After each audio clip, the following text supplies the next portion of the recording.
Hi అండి. నేను బంగాళదుంప క్యాబేజీ కూర వండుతున్నాను. బంగాళదుంప, ఉల్లిపాయ, కరివేపాకు, టమాటా, పచ్చిమిర్చి తీసుకున్నాను. ఇది క్యాబేజీ అండి. ఆల్రెడీ ఒక ముక్క కోసాను, అక్కడ కనబడుతుంది కదండి. అన్నీ కోసి కడిగి పక్కన పెట్టుకున్నాను.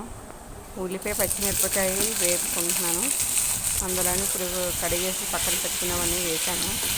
బంగాళదుంప, క్యాబేజీ, కరివేపాకు వేసిన తర్వాత మూత పెట్టుకున్నానండి. అది ఆవిరికి సిమ్లో పెట్టి ఉంచితే నాకు దగ్గరికి వేయింది. తర్వాత టమాటీ వేసుకున్నాను. కూరకు సరిపడే సాల్ట్, చిటికెడు పసుపు, ఒక స్పూన్ కారం వేసుకొని మొత్తం మూత పెట్టుకున్నానండి. టమాటా చూడండి ఎలా స్మెల్స్ అయిపోతుందో. దగ్గరికి అయ్యే వరకు పక్కన పెట్టుకున్నాను. టమాటా బాగా మెత్తగా అయిపోయింది. మొత్తం అంతా కలుపుకొని మళ్ళీ మూత పెట్టుకున్నానండి.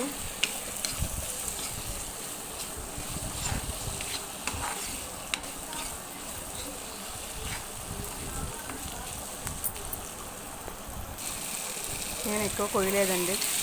ఒక బంగాళదుంప మీకు ఇందాక చూపించాను కదా, క్యాబేజీ అందులోనూ ఆ చిన్న ముక్క తీసి పెట్టుకున్నాను. చూడండి ఫైనల్గా కూర ఎలా వచ్చిందో. అయిపోయిందండి. నా కూరగా నచ్చినట్లయితే లైక్ చేయండి.